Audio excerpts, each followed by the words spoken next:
तो हेलो दोस्तों, स्वागत है आपका विज्ञान वृक्षी ऑनलाइन प्लेटफॉर्म के ऊपर। तो इस वीडियो में हम यहाँ पर बात करने वाले हैं दिसंबर 2024 और जून 2025 के अंदर जो पीवाईक्यू आए हैं आपके इनऑर्गेनिक स्पेक्ट्रोस्कोपी के अंदर किस तरह के क्वेश्चन आए थे उनको हम थोड़ा समझेंगे यहाँ पर और उन क्वेश्चन को यहाँ पर सॉल्व करने की कोशिश करेंगे, क्योंकि इनऑर्गेनिक स्पेक्ट्रोस्कोपी के अंदर काफी ज्यादा क्वेश्चन इस टाइम देखने के लिए मिल रहे हैं। ठीक है, अगर आपको यहाँ पर 2011 से लेके जून 2011 से लेके लेटेस्ट क्वेश्चन चाहिए टॉपिक वाइज वीडियो सॉल्यूशंस के साथ, तो आप यहाँ पर चैनल के नीचे जाइए, यहाँ पर ज्वाइन का बटन दिखेगा, वहां पर आप ज्वाइन पे क्लिक करके मेंबरशिप को ज्वाइन कर सकते हैं, जहां पर आपको सारे पीवाईक्यूज एक जगह पर दिखाई दे जाएंगे। चलिए हम यहाँ पर स्टार्ट करने वाले हैं पहले क्वेश्चन के साथ। तो यह है आपका पहला क्वेश्चन जो कि दिसंबर 2024 में पूछा गया था।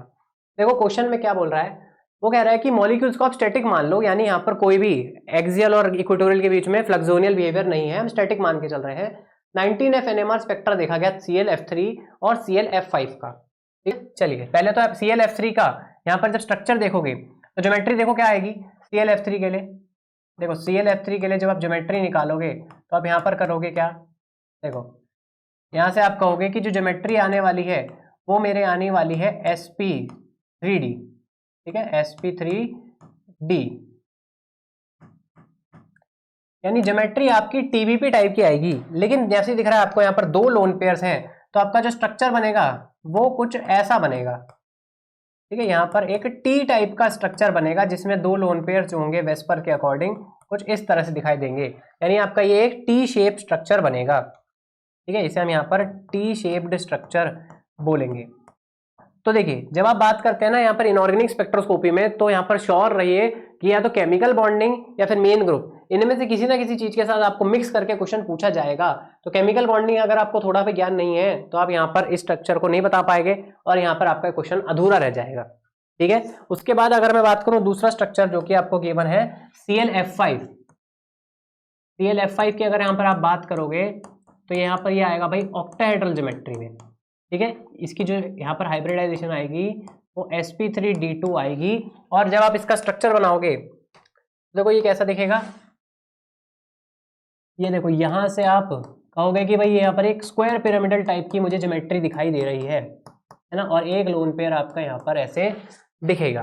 तो ये एक क्या है, square pyramidal geometry, square pyramidal geometry, sorry shape ही बोल देते हैं इसको, तो ज्योमेट्री तो आपकी ऑक्टाहेड्रल थी। ठीक है, चलिए अब हमें देखने हैं यहाँ पर कौन कौन से जो आपके फ्लोरीन्स हैं, क्योंकि हम 19F NMR देख रहे हैं तो हमें फ्लोरीन्स देखना है कि कितने तरह के फ्लोरीन्स आपके प्रेजेंट हैं। तो देखो ये वाले जो है आपके क्या है, एक्सियल फ्लोरीन्स है दोनों, और ये क्या है आपका एक इक्वेटोरियल फ्लोरीन है। सेम तरह से यहाँ बात करोगे तो ये चारों क्या है आपके इक्वेटोरियल फ्लोरीन्स है, और ये वाला जो है आपका एक्सियल फ्लोरीन है। तो मुझे दिख रहे हैं दोनों में ही दो दो तरह के फ्लोरीन्स प्रेजेंट हैं, यानी दो दो तरह के ही सिग्नल आने वाले हैं। एक सिग्नल तो पॉसिबल ही नहीं है किसी भी एक स्ट्रक्चर के अंदर, है ना। तो यानी अगर यहाँ पर एक स्ट्रक्चर दिख रहा है, कहीं भी एक सिग्नल दिख रहा है, जैसे कि सिंगलेट आ गया तो इसको काट दो। देखो यहाँ तो दोनों में ही सिंगलेट बोल रहा है, इसे काट दो। ठीक है, यहाँ एक में सिंगलेट बोल रहा है, काट दो भाई। ठीक है, काट दो। अरे हो ही नहीं सकता है ना, कैसे हो सकते हैं। देखो आपने सिर्फ स्ट्रक्चर के बेसिस पे, बाकी निकालने की भी जरूरत नहीं है, निकालने की भी जरूरत नहीं पड़ी आपको, सिर्फ स्ट्रक्चर के बेसिस पे बात हो गई, खत्म। ऑप्शन सी आपका करेक्ट आंसर है। अरे जब दो तरह के फ्लोरीन है तो कैसे हो सकता है कि सिर्फ एक ही यहाँ पर आपको सिग्नल दिखाई देगा एक ही तरह का। दोनों में ही सिंगलेट हो सकते हैं क्या, ये दिख रहे हैं मुझे कि सिंगलेट तो दोनों में नहीं आएंगे, एक ही सिग्नल तो नहीं आएगा। या तो सिंगलेट एंड सिंगलेट आना चाहिए ना आंसर में, सिंगलेट एंड सिंगलेट आंसर आना चाहिए था, है ना, ऐसे ही तो आता फिर कुछ। तो यहाँ पर देखो यहाँ से ऑप्शन काट दिया, लेकिन चलो अगर आपको लग रहा है कि करना है तो चलिए करके देख लेते हैं। आप यहाँ कहते हैं देखिए सर ये एक्सियल वाले जो फ्लोरीन है ना, इन दो फ्लोरीन का, ये जो टू एक्सियल वाले फ्लोरीन है इनका एक सिग्नल आएगा, और ये किसकी वजह से स्प्लिट होगा, क्योंकि एक इक्वेटोरियल फ्लोरीन है यहाँ पर, तो एक की वजह से स्प्लिटिंग होने की वजह से यहाँ पर आप कहोगे कि ये जो है मेरा एक डबलेट में आएगा। क्योंकि यहाँ पर देखो इसकी भी आई की वैल्यू कितनी होती है, हाफ होती है, तो मैं इसलिए इसको भी n+1 रूल से ही बता सकता हूँ। तो ये जो दो एक्सियल फ्लोरीन है इसके लिए आपका डबलेट आ गया। ओके, इसके लिए आपका क्या है, डबलेट आ गया। अब जो आपका यहाँ पर एक इक्वेटोरियल फ्लोरीन है वो किसके से स्प्लिट होंगे, ये दो एक्सियल की वजह से। तो यहाँ से आपका 2+1 यानी यहाँ पर एक 3 वैल्यू आएगी जो कि आपकी ट्रिपलेट को दर्शाती है। तो यहाँ से आपको ट्रिपलेट दिखाई दे जाएगा एक एक्सियल फ्लोरीन का। तो मेरे ख्याल से अब आपको समझ में आ गया होगा कि ट्रिपलेट और डबलेट आपका यहाँ पर क्यों आना था। तो देखो डबलेट और एक ट्रिपलेट, है ना। भाई यहाँ पर देखो दो अलग अलग तरह की हैं और दोनों नंबर्स में भी अलग है, तो मुझे ये बताओ साफ कि तुम्हें लगता है कि दोनों ही सिंगलेट आ सकते हैं? कैसे हो सकता है? ऐसा तो कभी नहीं हो पाएगा ना। तो यहाँ से देखते ही आप हटा सकते हो, एक भी प्रेजेंट है तो भाई कैसे हो सकता है? या तो ये तीनों इक्वल मान लेते हैं आप। अगर आप यहाँ पर देखो ये सिंगलेट पता उन लोगों के लिए दिया है जिन लोगों ने मान लिया होगा कि यहाँ पर ये देखो ये तीनों तो इक्वल ही होंगे, इन तीनों को इक्वल बोल दिया हो, या तो किसी ने पिरामिडल ज्योमेट्री बना दी हो, कुछ और तरह की ज्योमेट्री बना दी हो, उन लोगों के लिए है ये ऑप्शन। आपको तो पता है ना, आप तो होशियार है, तो यानी आपने यहाँ से सिर्फ दो दो सिग्नल देखकर ही इस ऑप्शन को उड़ा दिया था। इधर भी देख लो, चलो आपका मन कर रहा है चलो सर इसको भी पूरा कर देते हैं। तो देखो ये चार ये जो इक्वेटोरियल वाले फ्लोरीन है ये यहाँ पर एक एक्सियल वाले फ्लोरीन की वजह से स्प्लिट करेंगे, यानी एक तो आपको यहाँ पर डबलेट दिखाई देगा, ठीक है, एक डबलेट दिखाई देगा, और एक जो ये एक्सियल वाला फ्लोरीन है ये चार इक्वेटोरियल वाले फ्लोरीन की वजह से स्प्लिट करेंगे, यानी एक क्विंटेट आपको दिखाई देगा इस वाले के लिए। तो भाई यहाँ पर आपको एक डबलेट और एक क्विंटेट दिखाई दे जाएगा, और देखो यही ऑप्शन में भी दिया है, तो बता सकते हो ना बड़े आराम से। तो ऑप्शन सी क्यों सही है, तो आप बड़े आराम से इस क्वेश्चन को कर सकते थे, कोई दिक्कत नहीं होती आपको। चलिए अगले क्वेश्चन की यहाँ पर हम बात करते हैं। देखो ये क्वेश्चन है आपका मोसबोर स्पेक्ट्रोस्कोपी से। तो मोसबोर स्पेक्ट्रोस्कोपी के अंदर देखो सबसे पहले तो मैं आपको ये बता देता हूँ, जब आप मोसबोर स्पेक्ट्रोस्कोपी की बात करते हो ना तो आइसोमेरिक शिफ्ट जो होती है टिन के लिए वो डायरेक्टली प्रोपोर्शनल होती है एस इलेक्ट्रॉन डेंसिटी के, यानी जितनी एस इलेक्ट्रॉन डेंसिटी आपकी होगी उतनी ही ज्यादा आइसोमेरिक शिफ्ट आपकी होने वाली है। ओके, और अगर आप यहाँ पर बात करते हो आयरन के लिए, क्योंकि आयरन के लिए भी पूछा जाता है, तो वो इनवर्सली प्रोपोर्शनल होती है एस इलेक्ट्रॉन डेंसिटी के। ठीक है, ये मैंने एक्स्ट्रा बता दिया आयरन के लिए, आपको तो यहाँ पे सिर्फ टिन के लिए पूछा गया है तो हमें सिर्फ टिन से मतलब है। तो देखो अब यहाँ देखना एस इलेक्ट्रॉन डेंसिटी कितनी ज्यादा है किसके पास, सबसे ज्यादा किसके पास है, बस इसको देखना है, उसके अकॉर्डिंग हम यहाँ पर ऑर्डर को बनाने वाले हैं। तो देखो कुछ फैक्टर्स होते हैं एस इलेक्ट्रॉन डेंसिटी को देखने के लिए। तो जो आपका एस एन है यानी टिन जो होता है, अगर टिन के एस इलेक्ट्रॉन की बात करूं मैं, ठीक है, जो टिन के एस इलेक्ट्रॉन है वो क्या होते हैं, जनरली लोन पेयर के फॉर्म में ही प्रेजेंट होते हैं। ठीक है, यहाँ पर वो क्या करता है, पी के साथ तो बॉन्ड बना लेता है, जो एस होता है या तो अगर वो दो बॉन्ड बना रहा है तो यानी वो लोन पेयर्स की फॉर्म में जनरली प्रेजेंट होते हैं। ठीक है, अगर लोन पेयर आपके यहाँ से चले जाते हैं, मतलब ये लोन पेयर से ही डोनेशन कर देता है अगर कहीं पर, ठीक है, डोनेशन कर देता है, तो सीधी सीधी बात है ना भाई कि एस इलेक्ट्रॉन डेंसिटी आपकी गई, और एस इलेक्ट्रॉन डेंसिटी अगर आपकी गई तो भाई आइसोमेरिक शिफ्ट भी सबसे ज्यादा गिर जाएगी। ठीक है, यानी एस इलेक्ट्रॉन डेंसिटी जाने के बाद आपकी यहाँ पर आइसोमेरिक शिफ्ट भी सबसे ज्यादा कम आने वाली है उसके लिए ही। अब देखो आपने यहाँ पर ओएमसी में पढ़ा है कि जो ये W टंगस्टन CO5 है ये क्या है, एक पाई एक्सेप्टर है, बिल्कुल बहुत स्ट्रॉन्ग पाई एक्सेप्टर है। और देखो ये SN जो है अपने इस लोन पेयर से ही तो यहाँ पर डोनेट करेगा, है ना। सेम देखो यहाँ पर भी SN ने लोन पेयर से डोनेट करा है, तो SN ने यहाँ पर तीनों जगह पर लोन पेयर से डोनेट करा है, और वो लोन पेयर क्या है, S ऑर्बिटल के ही। तो यानी आपका W हो या Y हो या Z हो, ये तीनों के तीनों क्या है आपके सबसे लास्ट में आने वाले हैं। लेकिन देखो यहाँ SN ने कोई डोनेशन नहीं करी है, यानी यहाँ पर SN के पास अपना लोन पेयर प्रेजेंट है, यानी जो X होगा इसकी आइसोमेरिक शिफ्ट सबसे आगे आने वाली है। तो X को आप सबसे आगे लगा लो, ठीक है, X को तो आप सबसे आगे लगा लो।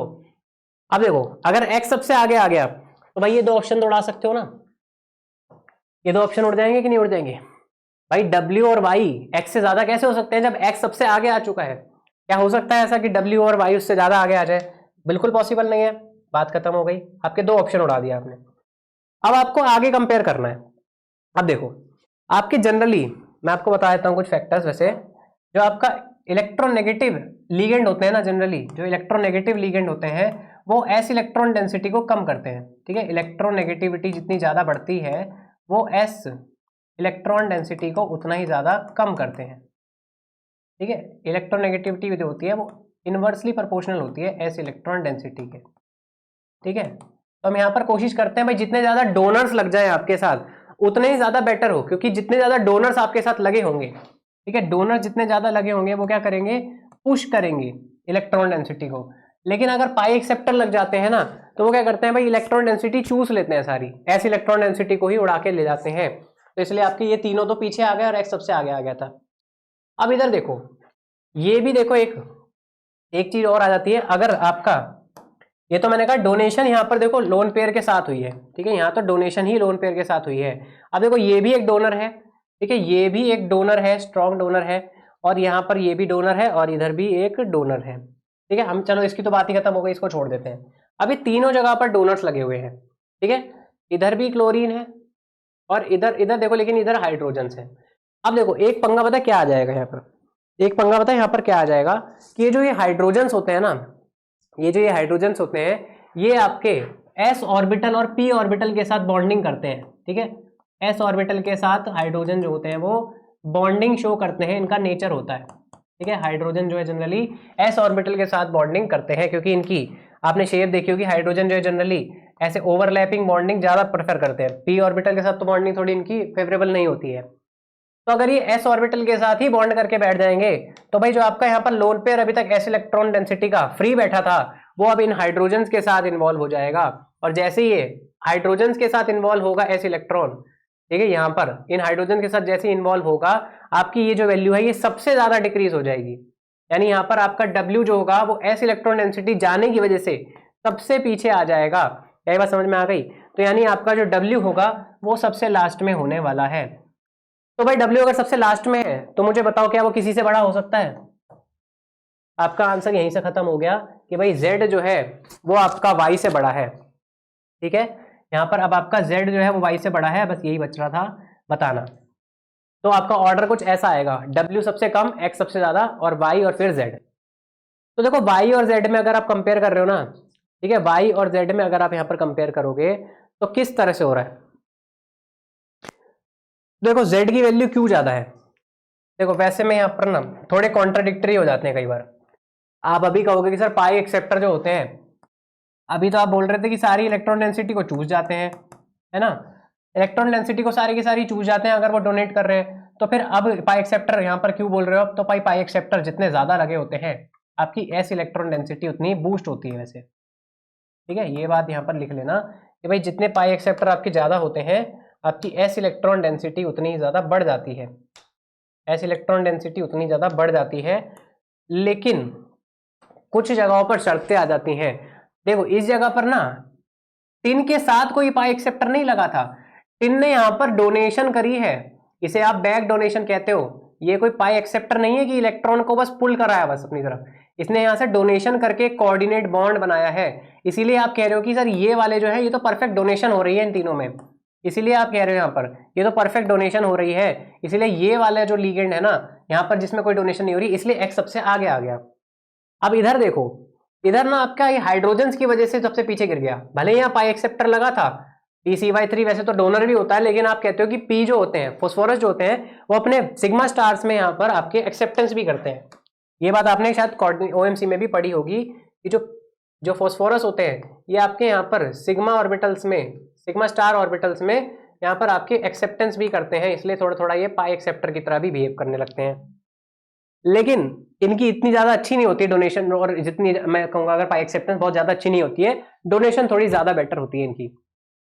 तो इसीलिए आप यहां पर कह रहे हो कि देखो ये PCY3 वाले जो है ना ये दोनों आगे आने चाहिए थे, लेकिन बिकॉज ऑफ दीज हाइड्रोजन ये जो है ये सबसे जाके पीछे गिर गया, ठीक है। ये हाइड्रोजन की जो ये s ऑर्बिटल के साथ ही बॉन्डिंग कर ली, इसने ही यहाँ पर सबसे ज्यादा गिरा दी डेंसिटी को, इसलिए W आपका पीछे आ गया।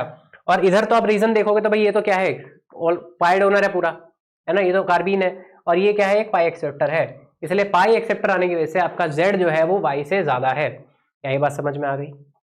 क्या ये बात आपको समझ में आ गई कि Z Y से ज्यादा क्यों है?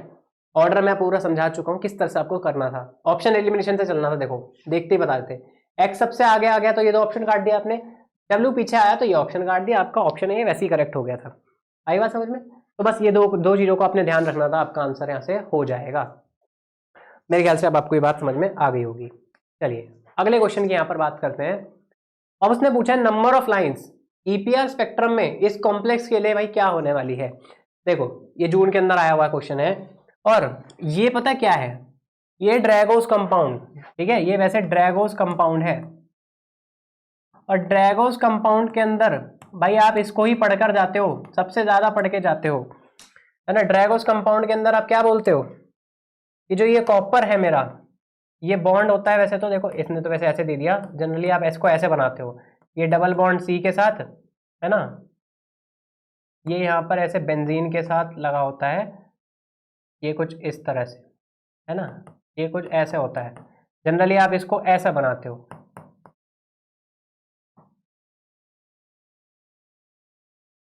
कुछ इस तरह का। तो यहाँ पर आप क्या कहते हो कि जी ये नाइट्रोजन जो है ये मेरा दोनों तरफ यहाँ पर सेम है, ठीक है, ये दोनों सेम है।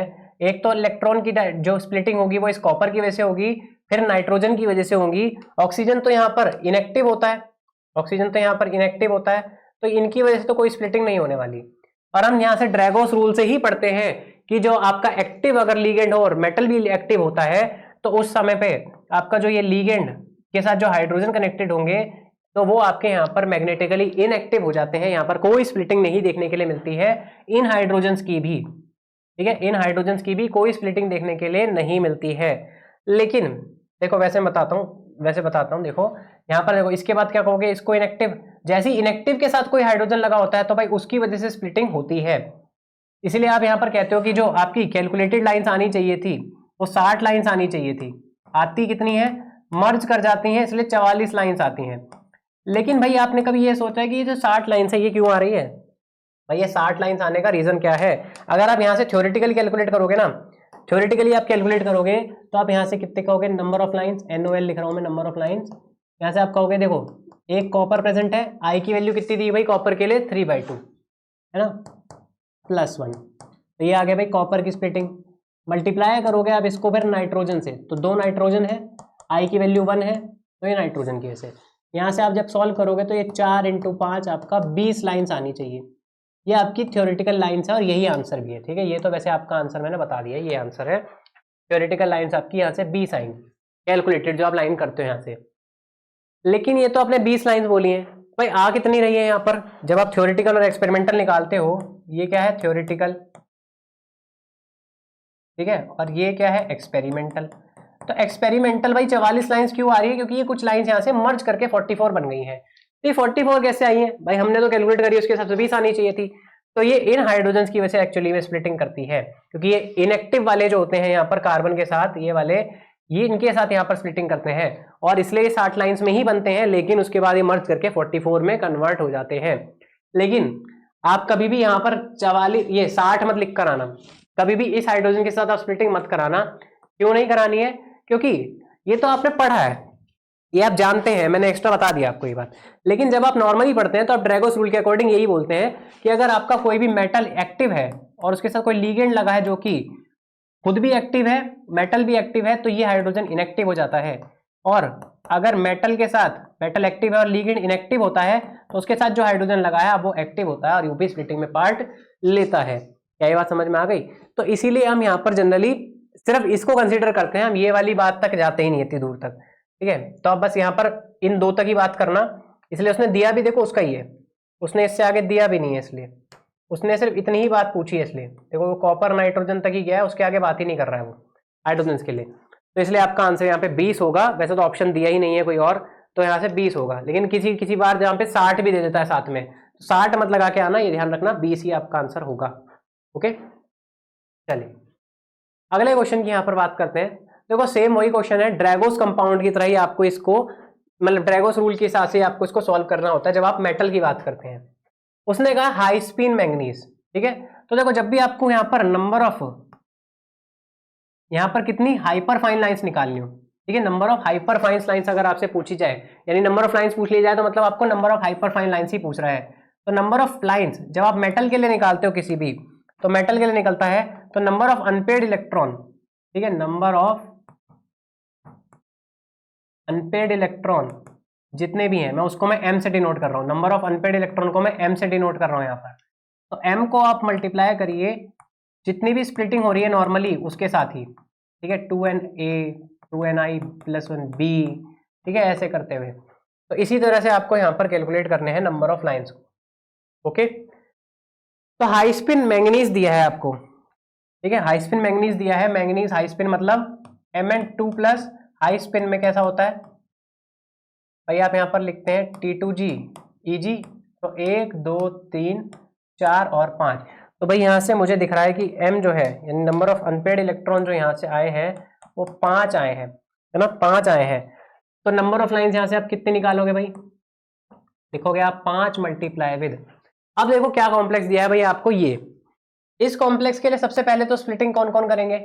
पहले तो मैंगनीज ही कर देगा, फिर उसके बाद आपके ये देखो ये क्या है, एक ऑक्टाहेड्रल ज्योमेट्री है, तो यानी ये सारे के सारे जो नाइट्रोजन है वो कैसे है भाई, इक्वल है। ठीक है, यहाँ कोई जेटीडी तो है नहीं, जब जेटीडी नहीं है तो यहाँ पर सारी बॉन्ड लेंथ आपकी इक्वल होंगी, तो यानी चारों एन आपके इक्वल है। फिर उसके बाद आपके जो इसके हाइड्रोजन लगे हैं, क्या ये एक्टिव होंगे, तो भाई ये एक्टिव नहीं होंगे क्योंकि नाइट्रोजन एक्टिव हो गया है। अगर मैं आपको तरीके से बात अगर बताऊं तो भाई जो ऑक्सीजन है ये इनएक्टिव है, लेकिन इसके हाइड्रोजन तो एक्टिव थे। ठीक है, ये हाइड्रोजन तो एक्टिव थे, इनको कंसीडर करना चाहिए था। ठीक है, इस क्वेश्चन के अंदर इस चीज को कंसीडर करना चाहिए था क्योंकि ये हाइड्रोजन एक्टिव होते हैं, इसको नहीं कंसीडर करा, पता नहीं भाई कोई बुक से उठाया होगा इन्होंने, उसमें इसको कंसीडर नहीं करा है, तो इसलिए यहाँ पर आंसर भी उसके हिसाब से दिया ही नहीं है ना। तो देखो अगर आप यहाँ पर पहले मैंगनीज की बात करो, 5/2 वैल्यू है, तो आप 1 × 5/2 लिखोगे +1, ये किसकी वजह से आई है, मैंगनीज की वजह से। फिर नाइट्रोजन कितने हैं भाई, 4, I1 है।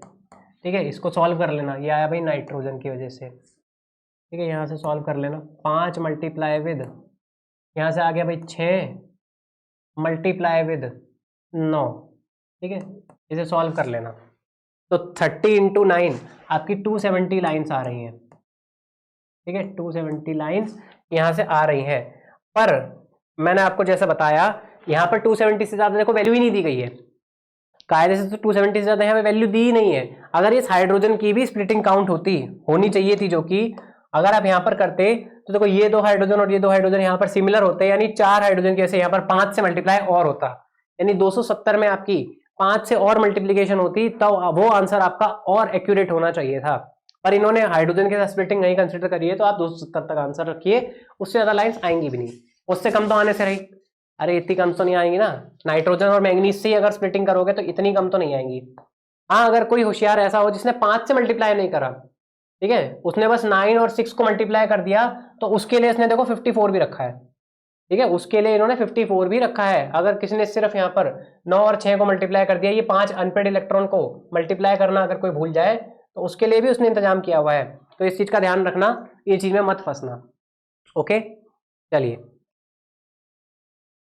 अगले क्वेश्चन की यहाँ पर हम बात करें अगर, तो ये है आपका नेक्स्ट क्वेश्चन, ये भी ESR से क्वेश्चन है आपका। इसमें क्या बोल रहा है, इंडियम H3, ठीक है, ये इंडियम H3 यहाँ पर बाहर आपका पॉजिटिव है।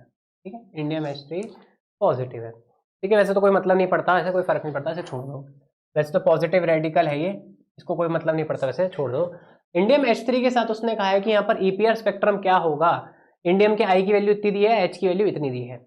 अब देखो सबसे पहले क्या होगा, इंडियम के साथ स्प्लिट करेगा, तो इंडियम की वजह से जब स्प्लिट करेगा, ठीक है, इंडियम की वजह से जब स्प्लिट करेगा तो यहाँ पर इसकी स्प्लिटिंग कितनी आएगी, 2 × 1 × I की वैल्यू 9/2, यहाँ से स्प्लिट होने के बाद ये आ जाएगी 10 लाइन्स, है ना, 10 लाइन्स। और ये बात आपने बहुत बार पढ़ी है मेरे साथ कि जब भी यहाँ पर आपकी शुरुआत की फर्स्ट वाली स्प्लिटिंग होती है n = 1 के लिए, वहां पर आपका रेशो जो होता है वो 1 1 1 ही होता है, यानी आप जब यहाँ पर लिखोगे ना, सबका रेशो 1 1 1 1 ऐसे करके लिखा जाएगा। ठीक है, सबका रेशो यहाँ पर 1 1 1 1, यानी 10 बार आप यहाँ पर 1 1 1 1 रेशो में लिखेंगे, और ये सब इक्वल इंटेंसिटी के ही हैं, क्योंकि यहाँ पर स्प्लिटिंग अभी तक किसी की वजह से हुई नहीं ना, सिर्फ स्प्लिटिंग यहाँ पर इसकी वजह से ही हुई है। ओके, तो सबकी 1 1 1 1 इक्वल इंटेंसिटी होने वाली है। तो देखो 4 लाइन तो पहली बात आने नहीं, ठीक है, 4 लाइन तो आनी नहीं है, और इक्वल इंटेंसिटी आने वाली है, तो अनइक्वल भी हट गई, आपका ऑप्शन ए बिल्कुल करेक्ट आंसर आ जाएगा। तो 10 लाइन आएगी इक्वल इंटेंसिटी की, जिसमें आपका अगर लिखोगे तो ये कुछ ऐसा दिखेगा, 1:1:1:1 ऐसे करके 10 बार लिख लेना। ये 1 2 3 4 5 6 7 10, ठीक है, ये आएगा भाई आपका पहला रेशो इंडियम की वजह से। अब देखो ये जो इंडियम की वजह से रेशो आया ना, अब ये फर्दर स्प्लिट करेगा 3 हाइड्रोजन की वजह से। अभी देखो, अभी तो सिर्फ इंडियम की वजह से स्प्लिटिंग हुई है, अब ये जो 3 हाइड्रोजन लगे हुए हैं इसकी वजह से स्प्लिटिंग कितनी होगी भाई, ये यहाँ पर क्वार्टेट के अंदर टूटेंगे। ठीक है, ये सब के सब अब क्या है, क्वार्टेट के अंदर टूटेंगे, ये जितने भी 10 के 10 सिग्नल है ना, ये सब के सब अब क्वार्टेट के अंदर टूटने वाले हैं, और वो रेशो आएगा आपका 1:3:1 में। ठीक है, ये तो आप पास्कल ट्राइंगल से कई बार निकाल चुके हो। तो 1:3:1 के साथ अब आपका ये सारे 10 के 10 सिग्नल है, ये टूट जाएंगे। देखो ये जो आपका पहले नॉर्मल एक सिग्नल था, इंडियम की वजह से ऐसे करके 10 में सिग्नल टूटा होगा, ऐसे करके, ठीक है, ऐसे करके बना होगा, ये मैंने कम बनाया होगा, देख लेना। फिर उसके बाद हाइड्रोजन की वजह से जो स्प्लिटिंग होगी तो ये अगेन 4 में टूटेंगे ऐसे करके, सारे के सारे लाइन, ठीक है, सबकी सब लाइन ऐसे टूट जाएंगी, मैंने बनाई नहीं है सबको दिखाने के लिए, तो सबकी सब लाइन ऐसे 10 में टूटेंगी, यानी आपको यहाँ पर इक्वल इंटेंसिटी के हिसाब से 40 लाइन्स दिखाई देंगी। यहाँ पर आ रही है बात समझ में, यहाँ पर आपको लगभग 40 लाइन्स दिखाई देंगी। तो ये देखो आगे उसने यही बोला है ना कि 10 equal intensity with each line further split into 4 lines with intensity 1331। Okay, तो ये चीज का यहाँ पर ध्यान रखना। हाइड्रोजन के साथ स्प्लिटिंग होती है लेकिन उससे हमें कोई काम था नहीं, वैसे आपका सिर्फ इस लाइन से देख के आपका आंसर हो गया। ओके, चलिए भाई अगले क्वेश्चन की यहाँ पर हम बात करते हैं। तो देखो ये क्वेश्चन है आपका यहाँ पर मोसबोर स्पेक्ट्रा से। देखो उसने ना एक स्पेक्ट्रा दे दिया है, ठीक है, उसने एक स्पेक्ट्रा दे दिया है। अब वो कह रहा है भाई बताओ इस मोसबोर स्पेक्ट्रा के अकॉर्डिंग ये लीगेंड वीगेंड जो भी लगा है यहाँ पर क्या होने वाला है। आपने कोऑर्डिनेशन में ना एक बहुत अच्छा फिनोमेना पढ़ा था, याद आ रहा है किसी को, कि भाई आपका कोई कॉम्प्लेक्स अगर है, ठीक है, कॉम्प्लेक्स है जिसमें जनरली आपके बाइडेंटेड लीगेंड्स होते हैं, तो वो ना ट्रांजिशन कर देता है, स्पिन ट्रांजिशन। वो लो टेम्परेचर पे लो स्पिन दिखाई देता है, और जैसे ही आप थोड़े हाई टेम्परेचर पे चले जाते हैं, है ना, जैसे थोड़े हाई टेम्परेचर पे चले जाते हैं तो वो जो एनर्जी होती है टेम्परेचर, वो नीचे वाले इलेक्ट्रॉन्स जो होते हैं वो एनर्जी को गेन करके ऊपर की तरफ चले जाते हैं और हाई स्पिन में कन्वर्ट हो जाते हैं। आपने कुछ ऐसा पढ़ा होगा कोऑर्डिनेशन के अंदर। तो लो स्पिन और हाई स्पिन के बीच में यहाँ पर स्पिन ट्रांजिशन दिखाई देता है एट लो टेम्परेचर और एट हाई टेम्परेचर, है ना, ऐसा कुछ होता है। और ये चीज उसने खुद ही हिंट देके बता दी है। तो देखो लो टेम्परेचर मुझे दिख रहा है 4.2 केल्विन है और हाई टेम्परेचर यहाँ पर 295, यानी लगभग 22 डिग्री के आसपास बात हो रही है। तो भाई 4.2 केल्विन मतलब समझते हो माइनस कहीं ना कहीं 200, मतलब इतने उससे भी ज्यादा टेम्परेचर होगा, इतना डिग्री सेल्सियस पे चल रहा है यहाँ पर बात। तो यहाँ दिख रहा है एक ही लाइन आई है। जब हाई टेम्परेचर में बात कर रहे हो तो यहाँ पर आपको 2 लाइन्स दिखाई दे रही हैं। तो देखो पहले तो आपको पता होना चाहिए स्पेक्ट्रा आता कैसे है हमारा, जब आयरन के लिए आप बात करते हो, ठीक है, ये आयरन का ही कॉम्प्लेक्स है ना, तो आयरन के लिए देखो स्पेक्ट्रा कैसे आता है, मैं आपको बस बेसिक बता देता हूं। अगर आपका यहाँ पर इलेक्ट्रिक फील्ड ग्रेडियंट 0 होता है और बी नॉट भी 0 होता है, उस केस में आपको यहाँ पर एक लाइन दिखाई देती है, ठीक है, उस केस में आपको यहाँ पर एक लाइन दिखाई देती है। अगर आपका EFG 0 नहीं है और बी नॉट 0 है, तो इस केस में भाई आपको यहाँ पर 2 लाइन दिखाई देती है, यानी डबलेट में टूट जाती है, ठीक है। और अगर EFG भी 0 नहीं है और बी नॉट, यानी आपने जो अप्लाई करा है मैग्नेटिक फील्ड वो भी 0 नहीं है, तो यहाँ पर आपको भाई 6 लाइन्स दिखाई देती हैं, ठीक है, यहाँ से आपको 6 लाइन्स दिखाई देती हैं। और ये आयरन के लिए होते हैं तीनों केस, ठीक है, फॉर Fe, ये तीनों केस आयरन के लिए होते हैं। तो देखो EFG कैसे निकाली जाती है कि 0 है कि नहीं, तो आप यहां पर देखते हो एक तो लिगेंड सिमेट्री और एक होती है भाई इलेक्ट्रॉनिक सिमेट्री। तो लिगेंड सिमेट्री में आप यहां पर कहते हैं कि यार या तो ये स्फेरिकल हो सकता है या फिर ये एक्सियल हो सकता है। तो EFG तभी 0 होगी, ठीक है, यहां पर देख लो, EFG तभी 0 होगी, इलेक्ट्रिक फील्ड ग्रेडियंट 0 तभी होगा जब आपके बोथ स्फेरिकल आ जाए, ठीक है, सर आप समझ लो अभी फिलहाल, बोथ स्फेरिकल आ जाए। बोथ स्फेरिकल का मतलब आपकी लिगेंड सिमेट्री भी या तो स्फेरिकल आ सकती है या एक्सियल, और इलेक्ट्रॉनिक सिमेट्री भी या तो स्फेरिकल या एक्सियल। तो भाई लिगेंड सिमेट्री अगर स्फेरिकल आनी चाहिए तो भाई उसके लिए क्या कंडीशन होती है, बस यहां पर ना याद रख लो कि भाई आपकी एक तो परफेक्ट स्ट्रक्चर होना चाहिए, बस परफेक्ट स्ट्रक्चर होना चाहिए। परफेक्ट स्ट्रक्चर मतलब कौन सा, यहां पर आपका परफेक्ट, ठीक है, यहां से बस एक ही लगा लो, परफेक्ट ऑक्टाहेड्रल या फिर परफेक्ट टेट्राहेड्रल, मतलब ML6 या ML4, मतलब यहाँ पर लीगेंड भी चेंज नहीं होना चाहिए, 6 के 6 लीगेंड सेम होने चाहिए, या चारों के चारों लीगेंड सेम होने चाहिए, ठीक है। ये है आपका ऑक्टाहेड्रल और ये है आपका टेट्राहेड्रल।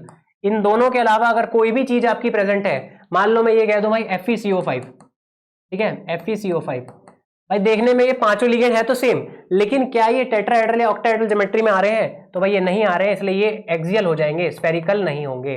अगर कोई भी एक चीज आपकी एक्सियल हो गई है तो आपकी EFG 0 नहीं होगी, ठीक है, उस जगह पर आपकी EFG 0 नहीं होगी if any one is axial, ठीक है। अगर एक भी यहां पर एक्सियल हो जाए तो भाई यहां पर आपकी EFG 0 नहीं होगी, बस इतना ध्यान रखना है इसके अंदर। तो स्फेरिकल होने के लिए तो मैंने बता दिया कि भाई आपका या तो परफेक्ट ऑक्टाहेड्रल या टेट्राहेड्रल होना चाहिए, और अदरवाइज आपके यहाँ पर सारे ही एक्सियल होंगे। अब इसके बाद आप चेक करोगे यहाँ पर इलेक्ट्रॉनिक सिमेट्री। इलेक्ट्रॉनिक के लिए अगर स्फेरिकल की बात करें तो यहाँ पर आपकी सिमेट्रिक फिलिंग होनी चाहिए, यानी यहाँ पर मैं सीधा सीधा बोलूँ तो जेटीडी नहीं होनी चाहिए, ठीक है। मैं सिर्फ समझाने के लिए बोल रहा हूँ जेटीडी। अब कोई बच्चा यार डायनेमिक और स्टैटिक जेटीडी में मत घुस जाना, बेसिक की बात हो रही है यहाँ पर, सिर्फ सिमेट्रिक फिलिंग समझ लो बस, सिमेट्रिक फिलिंग ऑफ इलेक्ट्रॉन, ठीक है। यानी अगर मैं कह रहा हूँ भाई आपसे कि T2G3 और EG2 है, तो आप कहोगे कि ये हाँ सिमेट्रिक की फिलिंग है, यानी यहाँ पर ये एक स्फेरिकल केस है। लेकिन अगर कोई आपसे कहते हैं T2G4 EG2 है, तो भाई आप यहाँ पर कहोगे अनसिमेट्रिकल फिलिंग है, यानी ये एक एक्सियल केस है। आई बात समझ में? तो बस इतना देखना है, 6 लिगेंड सेम होनी चाहिए तो चारों लिगेंड सेम होनी चाहिए टेट्रा ऑक्टा में, ये हो गया। तो फिर देखो कि आइए हमारी T2G3 EG2 मतलब ऐसे सिमेट्रिक फिलिंग दिखा रहा है जीटीडी जैसे आप देखते हो वैसे ही, या फिर नहीं दिखा रहा, बस इतना खेल है सारा, सिर्फ इतना खेल है। अब देखना मेरी बात समझना, यहां पर ना उसने देखो एक टेम्परेचर पे बोला है कि आयरन की एक लाइन आ रही है, ठीक है, और एक टेम्परेचर पे बोल रहा है आयरन की 2 लाइन आ रही है। तो आयरन की एक लाइन और 2 लाइन कब आती है? अभी देखो, आयरन की एक लाइन आती है जब आपकी EFG 0 हो और B0 0 हो, और 2 लाइन कब आती है जब आपकी B0 0 हो और EFG not 0 हो। मतलब उसने ये बोल दिया है साफ साफ कि भाई आपको ये 2 केस की बात हो रही है, यानी उसने B0 को 0 ही रखा है, उसने मैग्नेटिक फील्ड अप्लाई नहीं करी है, उसने यहाँ पर सिर्फ इलेक्ट्रिक फील्ड ग्रेडियंट के बेसिस पर ही पूछा है आपसे, मैग्नेटिक फील्ड उसने अप्लाई नहीं करी है, उसने सिर्फ इसके बेसिस पर पूछा है। अब उसने कहा है कि अगर EFG 0 है तो वो कब हो सकती है? जब दोनों चीजें स्फेरिकल हो, मतलब ये परफेक्टली ऑक्टाहेड्रल हो और जिसमें आपकी सिमेट्रिकल फिलिंग होनी चाहिए, T2G3 EG2 टाइप, मतलब कुछ भी हो सकता है, ठीक है। तो चलिए अब इसको सॉल्व करके देखते हैं। अगर ये एक लाइन दे रहा है और यहाँ पर आयरन देखो कैसा है, ये देखो I2 लगा है सामने, बाहर आपका I2 दिख रहा है मुझे, तो I2 है तो मतलब यहाँ पर जो है ये +2 में प्रेजेंट रहा होगा, क्योंकि जो लिगेंड दिया है वो आपका क्या है, एक पाई डोनर लिगेंड है, ठीक है। ये पाई डोनर लिगेंड ही जनरली आपको दिखाई देते हैं, लो ट्रांजिशन, ये ट्रांजिशन करने वाले, स्पिन ट्रांजिशन करने वाले जो क्रॉसओवर पॉइंट पे आते हैं, ये जनरली आपको पाई डोनर लिगेंड ही दिखते हैं, जो बड़े बड़े जाइंट मॉलिक्यूल्स होते हैं, नाम बड़े बड़े भयानक से होते हैं इनके, है ना। तो हमें इससे मतलब नहीं है, हमें ये दिख गया कि भाई ये 2 आयोडीन बाहर लगे हैं तो +2 में ही स्ट्रक्चर रहा होगा। आयरन +2 कैसा होता है? D6। अब देखो ये हाई स्पिन और लो स्पिन में कैसा कैसा हो सकता है। हाई स्पिन की अगर बात करें तो इसकी ज्योमेट्री जो होगी वो होगी T2G4 EG2, और इसमें अगर लो स्पिन की बात करेंगे तो ये T2G6 EG0, ये कुछ ऐसा होगा, सीधी बात है, ऐसा ही होगा ना। अगर देखो T2G6 EG0 है और मुझे ये भी साफ दिखाई दे रहा है कि ये जो है ये दोनों ही सेम लिगेंड लगे हुए हैं, L2 तो सेम हो गया ना, दोनों तरफ सेम लिगेंड लगे हुए हैं, और ये ऑक्टाहेड्रल ज्योमेट्री बन रही होगी। ये 3 का डोनर होता है एक्चुअली में, 3 डोनर होते हैं, 3,5 डाइमिथाइल ट्रेस वगैरह, ये 3 के डोनर होंगे या तो, है ना। 3 के डोनर में मुझे साफ दिखाई दे रहा है कि ये या तो T2G6 होगा या T2G4 EG2 होगा, है ना। यानी ये सिमेट्रिकल स्फेरिकल तो है, यहां से स्फेरिकल तो मुझे साफ दिख रहा है कि लीगेंड से तो ये स्फेरिकल है ना, लीगेंड से तो ये स्फेरिकल है। अब बात करते हैं इलेक्ट्रॉनिक, अगर ये स्फेरिकल हो जाए तो उस केस में मुझे एक लाइन दिखाई देगी, यानी यहाँ पर लो स्पिन ही ऐसा केस है जहां पर ये स्फेरिकल बनेगा। यानी मुझे यहां से क्लियर हो गया कि ये जो ये लाइन बनी है ये Fe2+ जब आपका लो स्पिन में रहा होगा उस टाइम बनी होगी ये वाली लाइन, क्योंकि लो टेम्परेचर पे ये लो स्पिन पे है ना, लो टेम्परेचर पे ये लो स्पिन पे ही रहा होगा। ये तो वैसे देख के बता सकते थे हम, जो इससे पढ़ा है हमने, लो स्पिन लो ट्रांजिशन पे होगा, लो स्पिन पे होगा, लो स्पिन में है तो ये वाला होगा और ये स्फेरिकल होगा, दोनों स्फेरिकल है, इसलिए एक लाइन आ गई, एक लाइन आ गई, तो यानी 4.2 केल्विन पे ये मेरा लो स्पिन होगा, यानी बी स्टेटमेंट बिल्कुल ठीक है। और अगर बी स्टेटमेंट ठीक है तो आपकी डी वाली स्टेटमेंट बिल्कुल गलत हो गई, ठीक है, डी स्टेटमेंट गलत हो गई, तो आपका यहां से ऑप्शन सी हटा दो पहले, तो डी स्टेटमेंट हट गई। अब देखो, अब आपको सिर्फ एक स्टेटमेंट और बता देता हूं, वैसे तो मैं बताऊं डायरेक्टली उसी से खत्म हो जाता, आपको ये लो स्पिन वाला देखना ही नहीं था, आप सबसे पहले हाई स्पिन वाला देखो। बताऊं क्यों हाई स्पिन वाला देखो, क्योंकि हाई स्पिन जैसे ही आप देखोगे, हाई स्पिन वाले में क्या है, एक्सियल आ चुका है ना, एक्सियल आ चुका है। एक्सियल आते ही आप कहोगे कि भाई यहां पर अब EFG 0 नहीं रही होगी, EFG अगर 0 नहीं है तो यहां पर 2 लाइंस दिखाई देंगी, और 2 लाइंस अगर आ रही हैं तो मुझे साफ दिखाई दे रहा है कि ये वाला जो आयरन 2+ है ये हाई स्पिन के अंदर प्रेजेंट होगा। तो मतलब 295 केल्विन पे आयरन 2+ हाई स्पिन में है। तो देखो अगर ए स्टेटमेंट सही है तो सीधी सीधी बात है ना कि सी स्टेटमेंट गलत है। अरे भाई सी स्टेटमेंट गलत है ना। अब सी स्टेटमेंट गलत है तो ऑप्शन ए भी कट गया, ऑप्शन बी भी कट गया, अरे ऑप्शन डी डायरेक्ट आंसर आ गया। आप देखो इसमें भी सी था, अगर मैं सिर्फ हाई स्पिन से बात करता तो सी भी यहां से भी कट जाता। सिर्फ एक स्टेटमेंट देख के आपने ये आंसर निकाला है और ये 4 नंबर में मुफ्त का पेपर था, मुफ्त का क्वेश्चन था। अगर ये इतनी सी बात पता हो आपको, सिर्फ मैंने देखो इतनी सी बातें बताई हैं आपको कि भाई आयरन के अंदर EFG 0 तो 1 लाइन, नहीं होती है 2 लाइन, अगर B नोट भी 0 नहीं होती तो 6 लाइन, बस इतना पता होना चाहिए। लीगेंड इलेक्ट्रॉनिक सिमेट्री पता होनी चाहिए कि भाई लीगेंड में या तो 6 के 6 लीगेंड या तो सेम हो, मतलब या तो सारे लीगेंड की शक्ल जो है वो सेम दिखनी चाहिए, ठीक है, 6 हो या 4 हो। अगर ये है आपकी, यहां से आप चेक पॉइंट ले लेते हो, यहां से आपकी क्लियरेंस अगर हो जाती है, फिर आप आगे देखिए इलेक्ट्रॉनिक सिमेट्री, क्या ये हमारी सिमेट्रिक है कि नहीं। तो भाई अगर ये लो स्पिन बन रहा होता आयरन 2+ के लिए जैसे हमने देखा, तो उस केस में क्या हो गया भाई, तो चाहो तो आप यहां पर इसको कर भी लो, ये T2G6 EG0 ही ले लो, ठीक है, आयरन 2+ का ही केस ले लो। तो यहां पर आपने देखा कि ये तो स्फेरिकल हो गया, इसलिए आपने दोनों स्फेरिकल देखा और EFG0 के साथ एक लाइन बोल दी, ठीक है। और अगर ये हाई स्पिन होके अनसिमेट्रिकल यहां पर फिलिंग कर रहा होगा तो ये एक्सियल बनेगा, और एक्सियल होते ही EFG नॉट 0 होगी, और नॉट 0 होते ही आपकी 2 लाइन्स आ जाएंगी। बस सिर्फ इतना क्वेश्चन था, सिर्फ इतना क्वेश्चन था। बताओ क्या था इस क्वेश्चन में, अरे क्या था इस क्वेश्चन में, सिर्फ इसको इसका पता हो गया अगर आपको, काम खत्म, आंसर यहीं से हो गया। सिर्फ इसका पता होना चाहिए, आंसर खत्म हो गया भाई आपका, ठीक है। ये तो मैंने बता दिया। अब चलिए हम इसको सॉल्व कर लेते हैं पूरा। वो लास्ट कह रहा है कि भाई एट 166 केल्विन, ठीक है, ये भी सही है स्टेटमेंट।